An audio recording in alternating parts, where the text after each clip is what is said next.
is the middle of the Real Living Wage Week, so we've got a series of events on, and we're making a big thing about it. Why? I mean, obviously, it's got to be in the interest of people who are not currently getting the real living wage, that they get it, because obviously that would make a big difference to them. But we think if we lived in a city region where everybody earns enough to live on, we just think that would make it a better place for everybody. The place would be happier, might even be, I don't know, maybe less crime, I don't know. It would just be a better place to live. And we're on a bit of a mission really around it, because normally, I think in normal times, maybe you could say, well, kind of people on low pay or insecure work, it kind of goes on, but people maybe don't notice it or don't notice the effects of it. But certainly within the last 18 months, I think we've all kind of seen the effects of low paid insecure work, because the facts are the pandemic revealed that there are a lot of people out there who couldn't stop working even if they were ill, or asked to self-isolate. And I think if you want one reason why the north of England had higher cases all the way through the pandemic, and we're still in it, and sadly a higher death rate, I think that is, in my view, the main reason, because of the fact that we have more lower paid insecure work in the north than in other parts of the country. So, the spotlight's really been shone on it. I mean, we were doing things before, but it's just right, isn't it, coming out of the pandemic, to say, you know what, we don't really want that anymore. We're wealthy enough to give everybody a wage that's enough to live on. And the thing that I'm going to come to today is, obviously there's a moral argument to do it and a humanitarian argument to do it. But I think the point of today, Sam, isn't it, is to consider the business case for paying the real living wage. And Ian and I were just chatting, because I don't think Gillian's here today, or is she? Oh God, Gillian, you're going to get shouted out wherever you go. You're going to be like the most famous person. You'll be more famous than me by the end of this. But so we had a chat, didn't we, on Monday? Do you mind if I explain to people Not at all. your background? Because I was at an event. It was in I think it was in 1 St Peter's Square a couple of years ago for Real Living Wage Week, where we were announcing the rate. The new rate, and by the way, they've just announced it this week. It's £9.90, which I think is 40p above the minimum wage or the national living wage. That's the real living wage. Anyway, I was at this event a couple of years ago, and there were IKEA staff there in kind of blue and yellow stuff. And you know what it's like? It's maybe a bit like this, where the room is kind of half engaged and thinking, well, is he going to say something interesting at some point? And everyone's kind of like maybe looking at their phone a little bit. No, you're not quite. You're paying attention, thank you. But it was a bit like that. And I remember these IKEA staff stood up in the middle of the meeting, and one of them just said, well, we've come here to say from IKEA that paying the real living wage has saved us money. And literally all the heads in the room went, what? And it was like, it was one of those moments where everybody suddenly stopped and listened. And they said, it's true because of lower recruitment costs, lower sickness absence. I can see you nodding, Gillian, thank God I got this right. Higher productivity, higher morale, a whole range of things actually. And you were saying that you'd faced a little bit of a challenge internally, where you'd gone to the board at IKEA for the first time and said, look, I think we should do this because it's going to be right for our people, but also right for us as a business. And it took some persuading, but you stuck it out. And you did, and you are absolutely our kind of number one sort of test case. But it's fantastic that you're here as well, and that we can reference what you did, because it's leadership, isn't it? And we've got a group of people here that are leaders within your organisations, and I think what changes things in the end is leadership, and someone standing up within the organisation and just saying, do you know what? I think this is right, the right thing to do, but right for us as a business. As well, and that's what it will take, I think, and we're hoping you today will go back to your organisations and be those leaders and say, look, let's have a conversation about this. This has got to be good for everybody within our organisation. I suppose if I could put it in more human terms, if you think about it this way, and it's not just obviously the people in your companies. If you're obviously Pro Manchester, many of you are office-based organisations, but you have obviously cleaners coming in to your offices, you have security staff, many of you. You'll have a range of people catering in the supply chain to your businesses, and the Living Wage Foundation will always ask you to consider that wider supply chain when looking at accreditation for the real living wage. If you think about it this way, if the people working in your office environment, even if they're not directly employed by you, but are in your environment, if they're going home every night and not sleeping properly because they're worrying about the rent, or worrying about their kids' school uniform, or just worrying about how they make everything add up, and they're doing that every night, 1 week to the next, they're not going to be coming in to your building the next day and giving the best of themselves, or being able to contribute in the way that they probably would want to contribute. You know, it doesn't get the best out of people if people are living life hand to mouth. And I think we've got to a position in this country where, you know, we're talking about the pandemic we've lived through, but there's another sort of underlying pandemic, which is a mental health pandemic that is a growing feature of the times that we are living in. And I think that is a pandemic that is born out of the fact that too many of our kind of fellow citizens are living life without the security that we take for granted. It's not just living wage, it's the lack of living hours, you know, enough hours every week to make it all add up. So that's a consideration as well. And I think that type of existence, if you think about it, think about it, you've all been through periods in your life where you've had those moments where times were tough and things weren't quite working. It just kind of eats away at your well-being, doesn't it? It destroys your mental health, and you're living on edge, and no one can kind of really thrive in, well, they can't thrive in those circumstances, but kids can't have a good life in those circumstances. And I think we've allowed a situation to develop in this country where we've been too focused on the short term, too focused on removing those costs, too focused on the bottom line in any given year. And Lou, as chair of our LEP, who's often said this to me, we need to persuade people to take a longer term perspective about where we want to get to. We want you to succeed as businesses, but we want Greater Manchester to succeed as well, as a place that does allow everybody to have a good life and security and bring their kids up properly. And that's what we're all about. And we hope by being here, you're saying that's what you're about as well. We're really lucky that Lou, as chair of the Greater Manchester LEP, is leading a living wage action group, trying to really move those numbers up in terms of accredited living wage employers. We've got, I think, just under 400 at the moment, and the target is to pretty much double that in the next few years. But actually beyond that, we want to get to a point by the end of the decade where all employees in Greater Manchester are paid a real living wage. That's the mission that we want to set ourselves as a city region, and we would just love it if you felt able to buy into that mission. And not just do it yourselves in your supply chain, but do it in businesses you work with and talk to. Just kind of spread the word and say why this would be better for everybody if we could achieve it. But the fact that Lou's leading the group, I think hopefully says something to you, that this is business-led, because there is a business case to do it. And that's the message, obviously, we're trying to send out. But as I just touched on a moment ago, it is more than the living wage. It is obviously the wider employment situation that people face, and that's why Ian is here, who heads up our Greater Manchester Good Employment Unit, and we've got the Greater Manchester Good Employment Charter, because that looks at more than the living wage. It looks at obviously people's job security, having enough hours, as I was saying before, not having that 0 hours culture that again, makes people live life on the edge. It's about obviously flexibility and all the rest of it, to give people a good working environment. And obviously we would encourage you to think about the Greater Manchester Good Employment Charter as well. We will be increasingly linking the Greater Manchester Good Employment Charter to all public procurement in Greater Manchester, because we want to send that message that we don't want the money that we have under our control to be allowed to sustain poor forms of employment. And we've got lots of accredited companies now working with us under the Good Employment Charter who are full members of the Charter.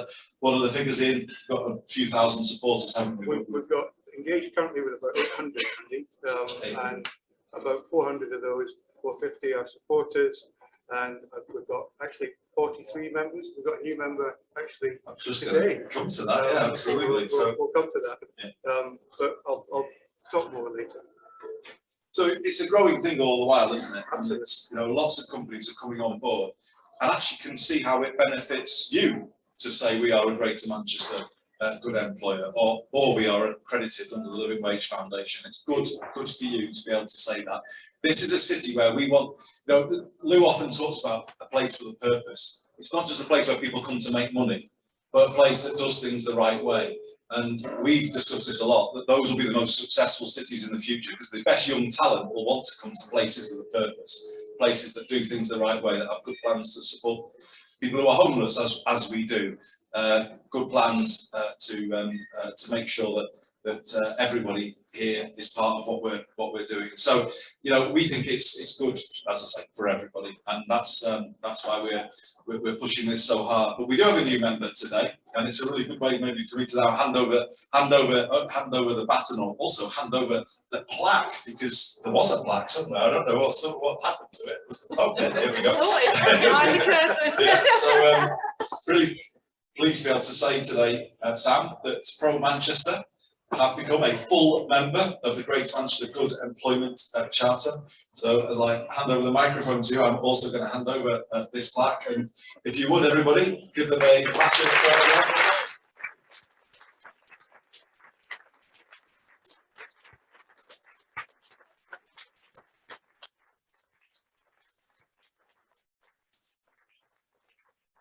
Thank you so much. Thank you, Andy.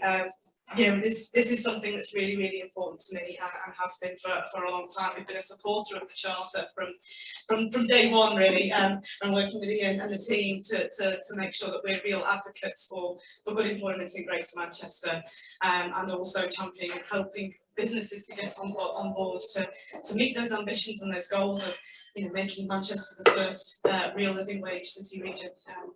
That's where we want to go, and that's the importance. That's why it's important for Manchester. We are representative of the business community in and around Greater Manchester, and we need to be leading the way. It's that leadership piece that Andy's discussed. It's we need to lead the way, and we need to take you all with us, and that's absolutely the purpose of this event this afternoon. Sorry, is very much to help you understand how you can get involved and how you can be a big part of all of this as well. So we're going to sort of unpick some of that and just talk about how to get involved in the Charter, how to get involved in the Real Living Wage campaign, and really move this forward. So it's great ambitions for Greater Manchester, and it's important that we're all a huge part of it. So thank you to Andy for opening up. Thank you very much for my plaque. I'm delighted that we've got to this stage. You've thrown me off kilter a little, because that was not the plan for this afternoon, but that's okay. We'll work it all out, which is no problem. So obviously on the panel, I'm also joined by Ian MacArthur from the Good Employment Charter, Lou, so CEO and founder of Magnetic North, but also the chair of the Greater Manchester Local Enterprise Partnership, and Jen Atkins from Bruntwood, who are, of course, our wonderful hosts for today. So thank you very much for the splendid spread last night, great space that you've given to us. But also, obviously, real living wage employers and Good Employment Charter members as well. So we're just going to talk a little bit about that and Bruntwood as well, aren't we? So I think at this point, actually, it'd probably be quite nice. I'm just going to hand over to you, Lou, if you like, if you want to pick up a little bit and talk about some of those business benefits of being a real living wage employer. Thanks, Sam. I always get the rubbish job of coming after Andy. Nothing left to say. I suppose, yeah, I mean, it speaks for itself, you know, how many people we've got here today when everybody's ridiculously busy in the run up to Christmas. I know how busy businesses in every walk of the moment. So a huge thank you. And actually, the engagement we've had across this week has been incredible, both digitally through all our social campaign, which I will urge everybody to help spread the word after this event. Please use your channels to tell the world what Greater Manchester is doing this week, but also just to how passionate businesses generally on this topic, and you can always rely on Greater Manchester's business community to do the right thing and to lead the way. And I think we really feel at this moment in time, as Andy described, you know, we're coming out of an extraordinary moment in time where there is an opportunity to either just think about ourselves as the people who sit at the top of businesses, which would be far easier to do, or to actually think about the role of business in society, which I think we're in one of those moments where actually it's no longer enough to say that the role of business is just to increase shareholder value. I think those days are gone.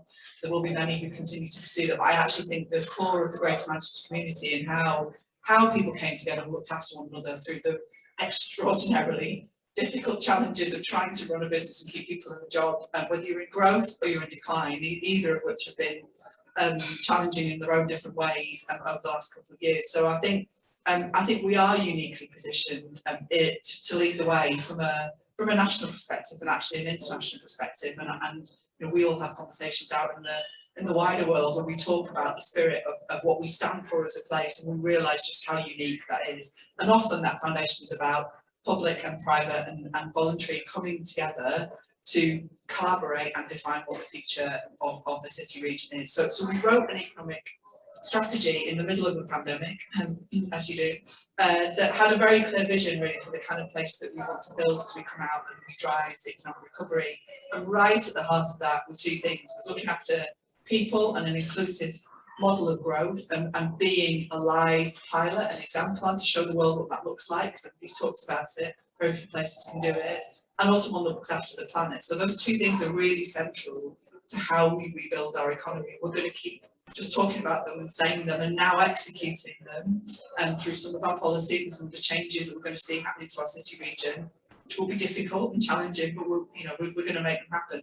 This is one of those moments, and obviously people like Ian and his team who are here today have been championing this a long time before there was a pandemic, and we've seen it in Andy's manifesto, but it's just come to the forefront as not just something that's wrong, you know, that's morally wrong. We don't want to look at people and see them struggling in our teams or in other people's businesses or in our supply chain, but also something that it turns out is great business, is what progressive business looks like. And the thing that's really struck me this week, talking to lots of people as we have been doing, is how many case studies there are now of people, big businesses like IKEA and the examples we've talked about, and smaller businesses, McDonald's, who's a very passionate campaigner, you know, as an SME owner, where actually they're saying not only does it give them the personal satisfaction of knowing they're doing the right thing, but actually they're seeing this now in terms of their productivity, you know, the dreaded P word that we're all, you know, as businesses being told we're getting wrong in the UK economy at the moment.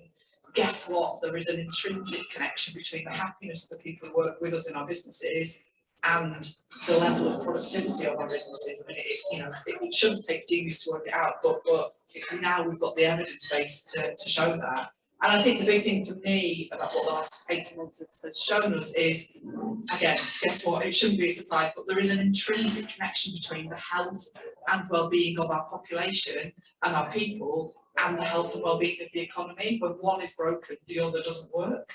And it's taken a crisis to kind of show us that, to realise that we can't just think of people as resource or things to be deployed or capacity. They're real people, and they go home and they feed their kids and their dog and their mum and their dad. And so actually we as employees have a massive responsibility to make sure that they go home happy, feeling rewarded, feeling like they can do all of the things that they want to do. And some of the things that in a basic minimum wage situation become a luxury, like, you know, going and taking your kids swimming or going to the dentist, or, you know, all these things that really should not be in the luxury count fall into that when people aren't paid enough.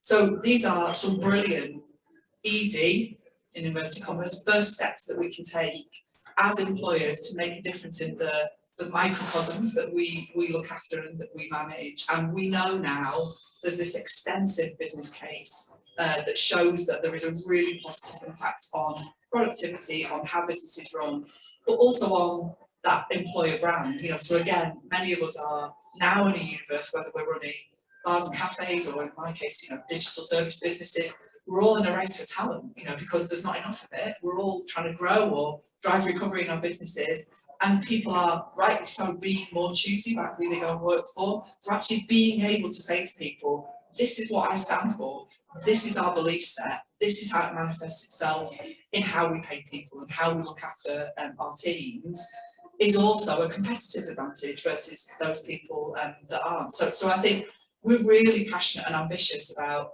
being able to create a global exemplar here in Greater Manchester and show the world on that world stage what brilliant employment looks like, what progressive economic growth looks like. So thank you for joining us today and hearing a bit more about that story, and yeah, and we will be coming with an ask, of course, at the end of that. No surprise. Thanks, thanks.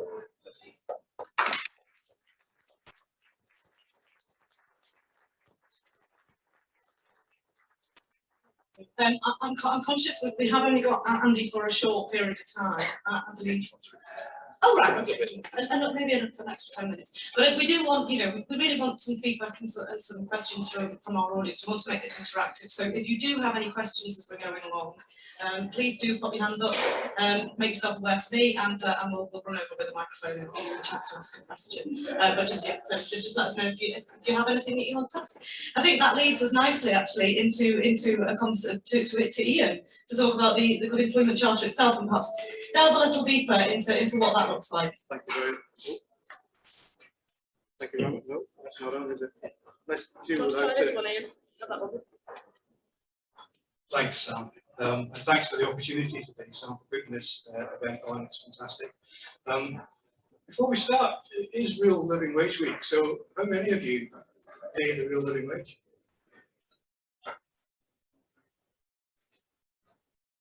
How many of you are accredited? And how many of you are absolutely sure you're paying your suppliers as well? Yeah.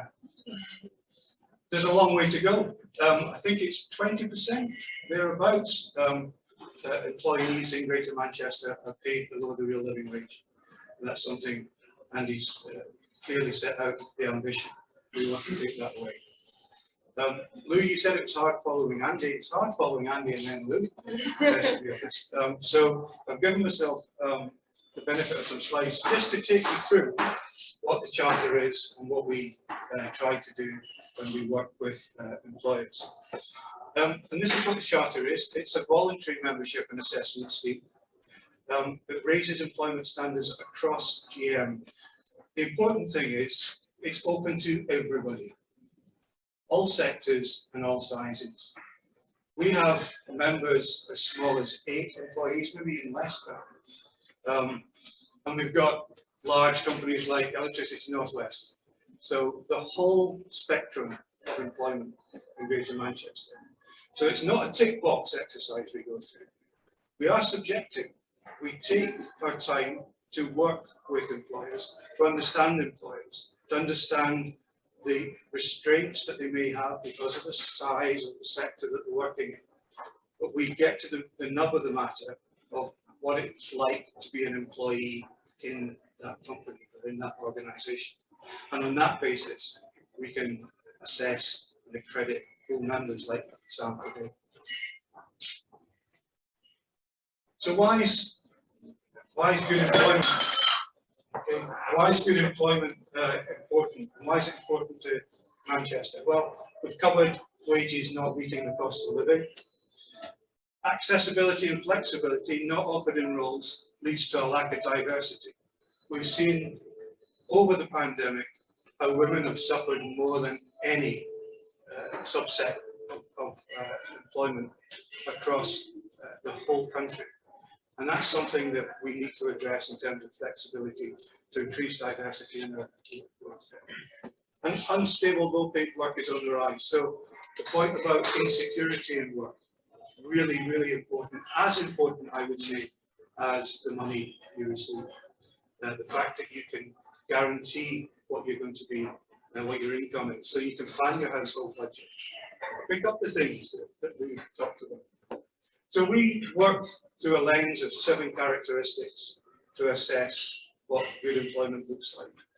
The real living wage, as defined by the Real Living Wage Foundation. We look at secure work. We want to take away 0 hours contracts that aren't mutually agreed. People management, absolutely essential, a thread that runs all the way through it. If you haven't got good people managers, then none of this can happen. Engagement and voice, critical that we have employees engaged with the organisation, either through a trade union, that's certainly the easiest way, but if not through a trade union, because that's not always suitable for the sector or the size of organisation, we want to see how the employees are engaged in all sorts of discussions and inclusion in the running of the company. Flexible work, absolutely critical, and become even more so over the last 18 months or so. Recruitment, that's where it all starts. Lower the barriers, make sure that all the talent that is available to you can be accessed through your recruitment process. There's a lot of work that we're doing currently on disability that will show you the talent you're missing out on because of your routine recruitment practices, because you're not listening to what those in the disabled community particularly need in terms of engagement on recruitment. And health and well-being, well, all of this adds up to health and well-being. We have a bit of a joke. It used to be when you ticked the box of a yoga class and a football, health and well-being was being looked after. The last 2 years has taught us that it's far more serious and far deeper than that, particularly on mental well-being. So how do you get involved? We have a tiered approach to this. So everybody comes into us as a supporter of the Charter. And as a supporter, you've made a commitment to work across those 7 characteristics to meet certain criteria. And the team will work with you, development and evaluation assessment, and that feels a bit like stocking, Carol always says. We'll probably stock you for, I don't know, 6 weeks or a couple of months. And then you become a member once you've met full criteria. And then employer benefits, well, you become part of a network almost instantly. And that network supports one another as well as support from the unit. We have network events. It's a visible commitment to your future employees. And in the market at the moment, that's a mark that might just mean something. How many of your employees actually go to Glassdoor these days? I'm sure they do. Your prospective employees have a look at, well, what is that employer like to work for? This mark gives you perhaps an added advantage. And we work with and want to work more with sixth form colleges about empowering young people entering the market to understand what good employment is. So they'll start asking you the right questions about what is flexible work in this company. How do you support my health and well-being? We've got lots of resources, I'll touch on those. And of course, performance improvement, we've talked about it. But I love this quote from Gary Cooper, who's at Manchester Uni, but he's also the president of CIPD. Good employment isn't a soft, fuzzy thing, it's a direct major source of productivity and results.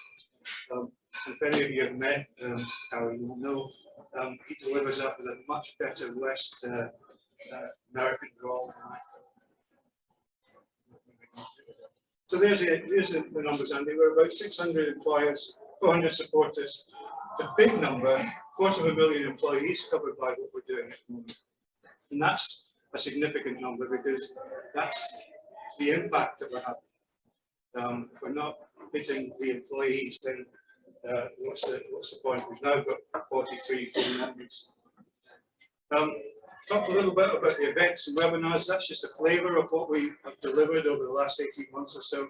And you can see that with some of those titles, we've touched on things that were absolutely essential in the here and now as organisations were trying to deal with the pandemic, around flexible work, around supporting well-being.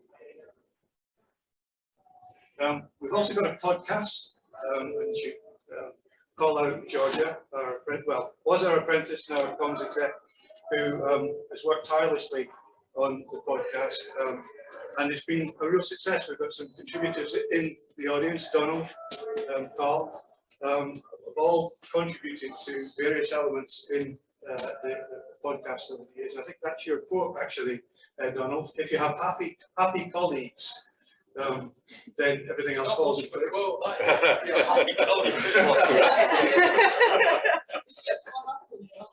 We've got a number of resources on our website that we continue to build, including a microsite from CIPD. Whisper it, it takes you beyond the paywall. Also working very closely with ACAS, a fantastic resource of information and resources there. But we also produce our own, working with the GM Health and Social Care Partnership. We have a mental health toolkit for employers, which will guide you through step by step how you can deliver better well-being, particularly mental well-being for your employees. We've also been running campaigns. We worked with CIPD and ACAS specifically on line management over the last 6 months or so, largely because we recognised that for managers it was very difficult to manage through a screen, and all of you have probably tried that and found it difficult. So working with ACAS and CIPD, we've got a number of resources to help guide line managers. We'll continue working in that way. And we've now started a campaign around racism in the workplace, recognising just how difficult some of these issues are, particularly through the last 18 months. Our ethnic minority communities have suffered more than most through the pandemic, and this is something that we need to address. Almost finally, just to tell you that we're going to hold our first Good Employment Awards next year. Closing date for entries is the end of the year, 31st December, and we're looking at 5 categories: best for diversity, inclusion, flexible work, supporting line management, supporting mental well-being, and best for employee engagement. 5 themes that ran through our work during the pandemic, or the heights of the pandemic. When people were struggling, we thought those are the areas we really wanted to support people on, but also those are the areas that we know there's some fantastic practice out there. So if you're thinking about it, please enter. But you'd have to be a supporter to enter the awards. So become a supporter today, please. I'm going to call out the team. Alexia, in the top right, Carol, and Sharon. So if you are interested, and I hope you are, at the end of today's session, if you can have a conversation, drop a card to me or my 3 colleagues. Thanks very much.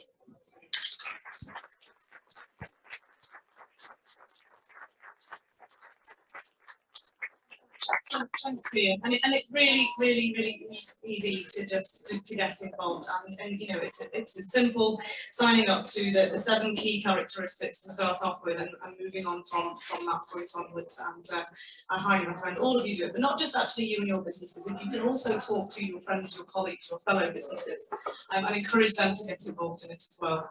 You know, that's how we'll really start to make some real impact and make a real difference. Like he says, we've still got a long way to go, but absolutely, if anyone can do it, Manchester can do it. Because I am conscious that, Andy, we are sort of short of time. Is there anything that you perhaps might want to sort of just some final sort of thoughts before you have to leave us?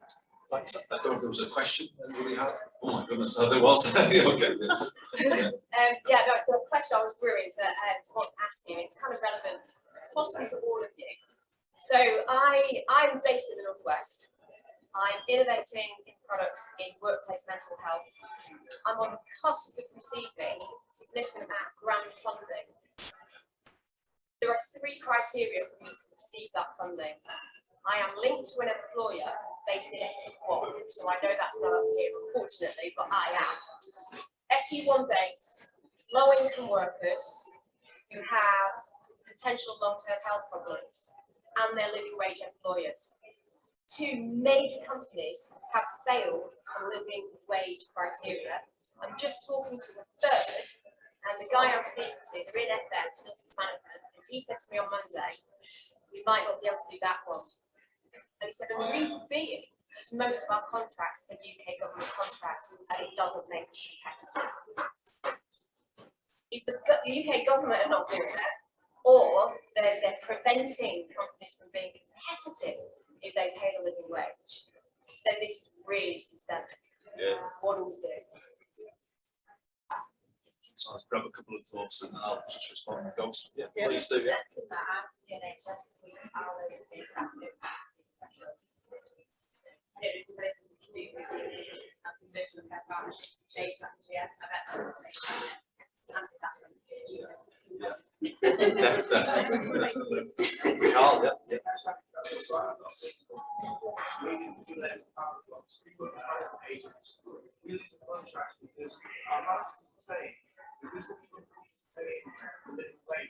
And we're just paying we need some contracts. Most contracts are 23 an hour. Whereas I'm hoping if we just go to 950 and then the difference goes to 1, that would make a difference. I think if both need some big gap of 70p, that's such a massive impact when it comes to us losing contracts and say just such a zero amount of money to get the staff to make sure working. I don't want to pass anyone being on the minimum wage. Except on that, I want to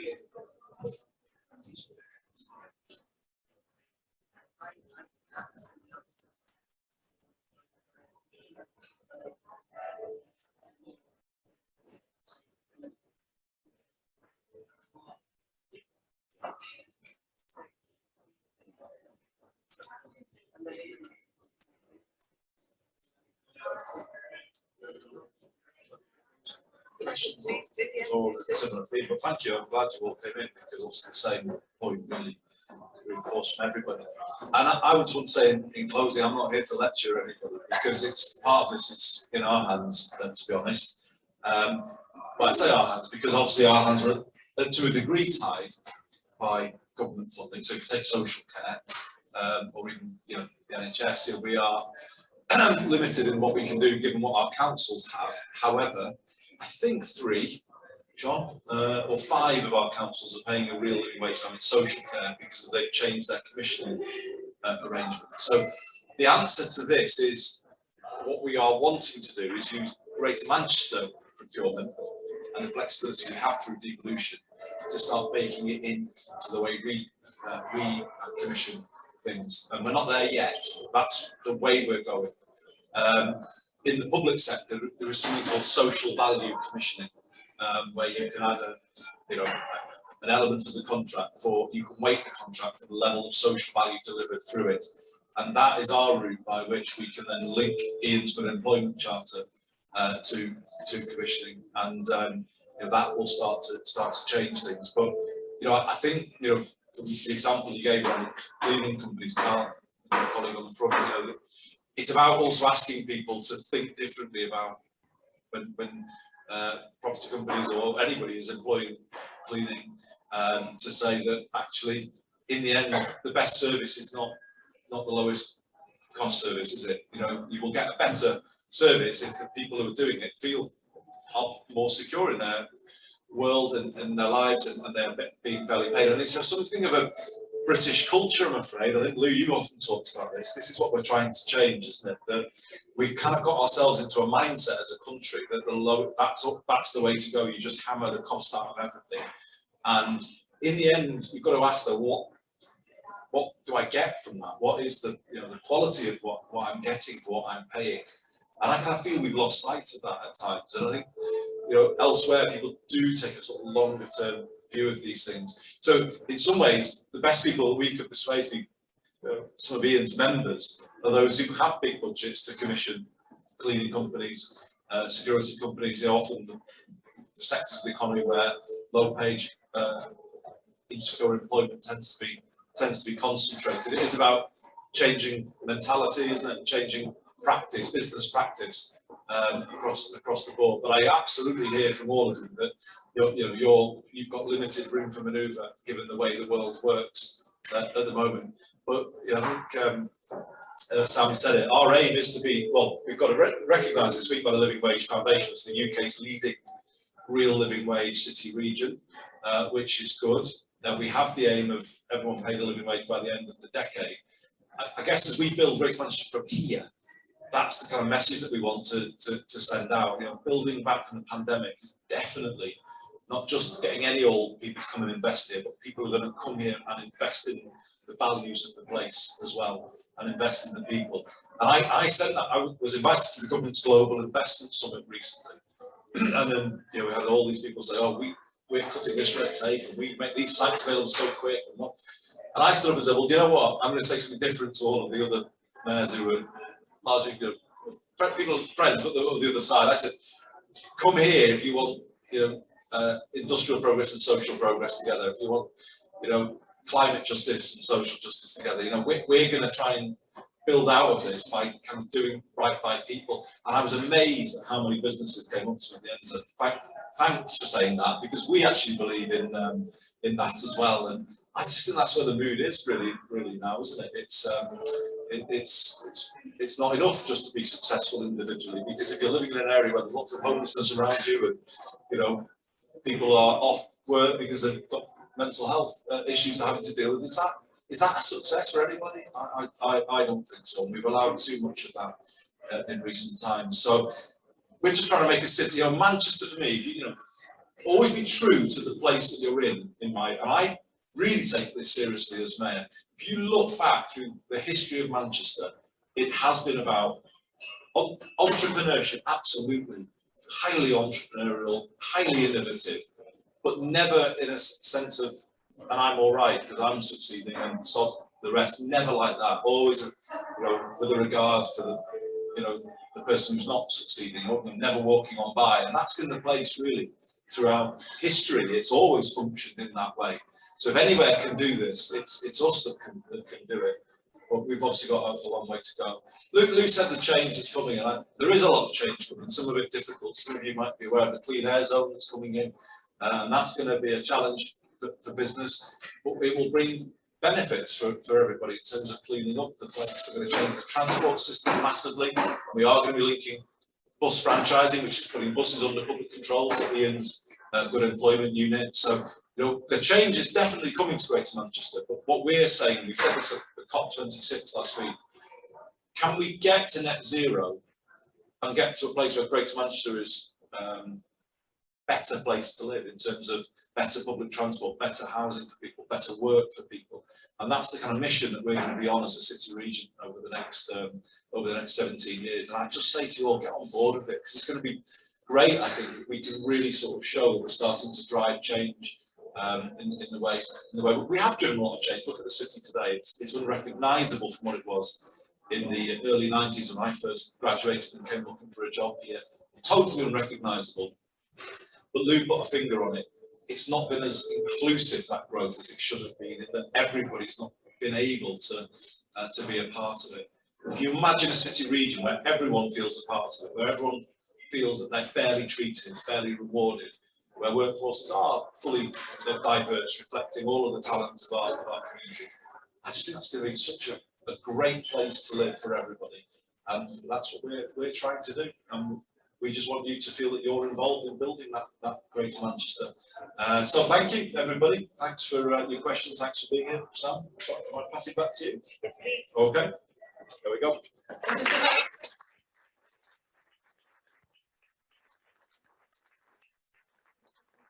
Into Andy's time a little bit more than we were supposed to, but just a huge thank you from me at Pro Manchester and from everyone here for coming along and talking to us today.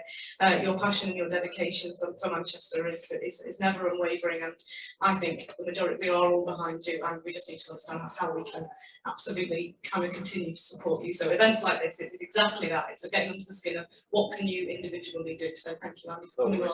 Thank you very much. Sarah. Thank you.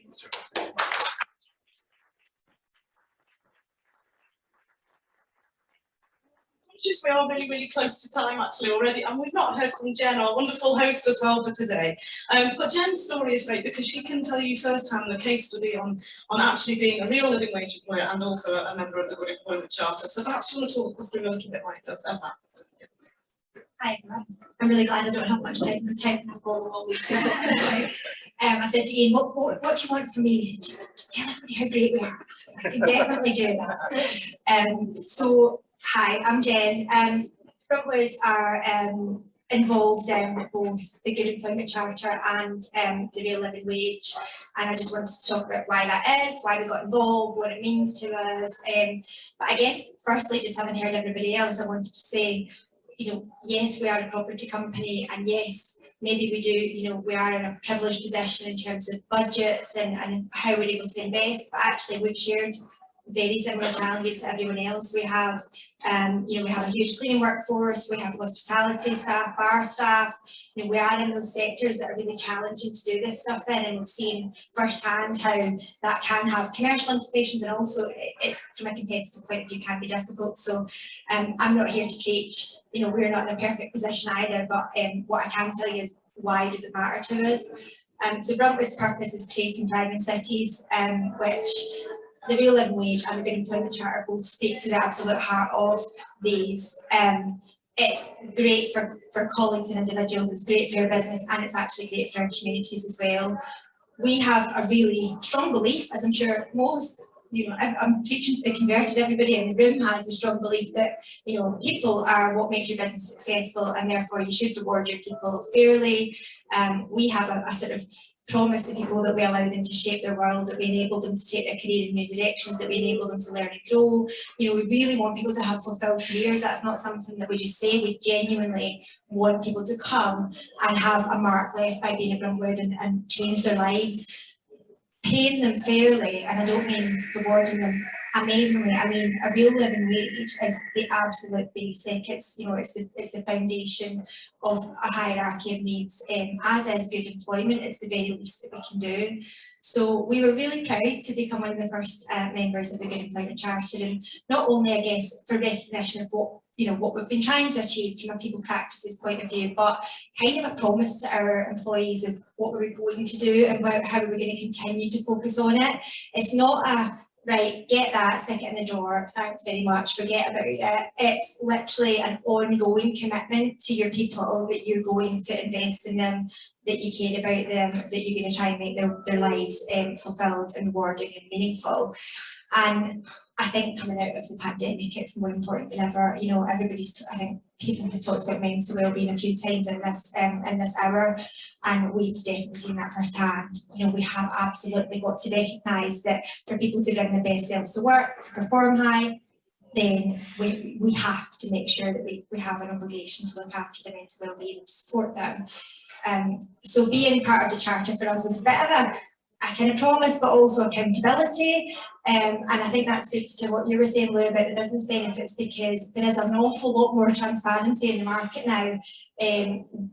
Talent is the big word, isn't it, for everybody? We're all struggling to find and retain talent, and people are far more demanding of employers. I think I read something today about 18-year-olds who were not going to go work for any companies with a gender pay gap. I mean, that's how purpose-led people are these days, which is great because it gives that upward pressure to organisations, and it means that maybe these structural changes that need to be made in certain industries will happen because of that upward pressure from actually not only younger generations but all generations.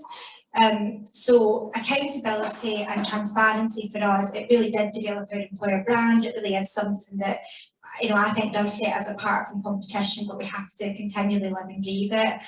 And I guess that's where it, being part of the family of the charter comes in, because it does feel like a family. It's amazing. I've never seen anything like it. It's meant to be a movement, and it genuinely is a movement. You have this access to just these brilliant organisations who all want to support each other. You've got resources on tap and all businesses, small businesses, charities, large organisations. Doesn't matter what you do, doesn't matter where you come from, we can all help each other, and it really does feel like that kind of knowledge sharing, open access, because actually it's about moving everything forward and not just thinking about you as an individual or your individual business. So and the other thing that I always say is it's like free consultancy. The team are like unbelievable, and I think for small businesses who don't have HR departments, you don't know where to start. What does good employment look like? What should we be thinking about? There's like absolute massive information out there, and you don't quite know how to cut through it. This charter is just so clear, so well thought through, and continues to be thought through. It's continually developing as well as times change, and it's a brilliant framework. It's a brilliant one to go, actually, how do we match against all these areas? If we can do this, we know that we're on a really good path. So I would massively encourage everyone to get involved in that. And from a real living wage point of view, I think so many hands went up in the room about who's paying the real living wage. why are we not accrediting? You know, why do you need to? I'm paying my employees real living wage, I'm a good employer, but actually, if we really want to shift things from a regional or from a, you know, from a national perspective, we have to all accredit it, shout about it, make it something that people become accountable for, and try and role model it and encourage everybody else to come on that journey as well. So, and it also enables you to really influence your supply chain if you can. I don't know it's tricky, but what I would say is, you know, let's all kind of work together on it and hopefully, yeah, fulfil the dreams and the ambitions of Greater Manchester.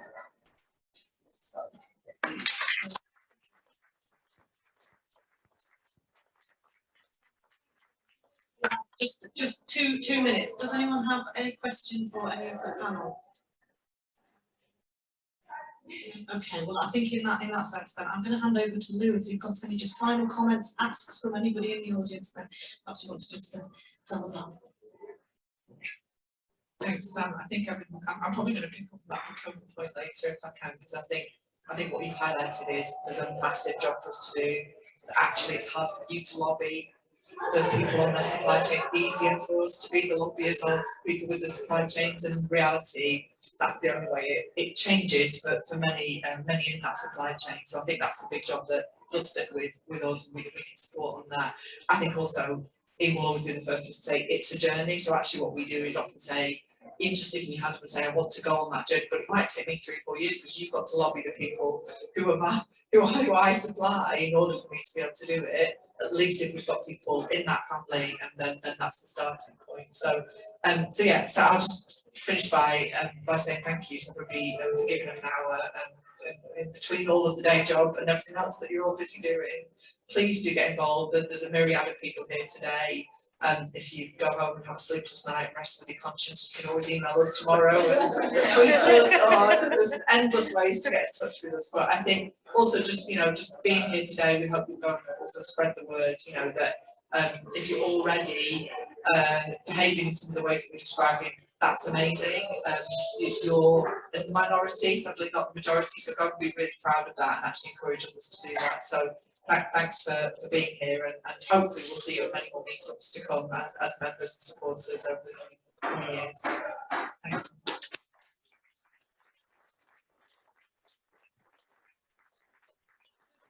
To thank all of our panellists, to Ian, Lou and Jen, and obviously of course Andy as well. Thank you to the guys at Bruntwood and for giving us a wonderful venue and the great catering that we all had downstairs. Also huge thanks to the Living Wage team as well for helping us pull all of this together and making it a great event.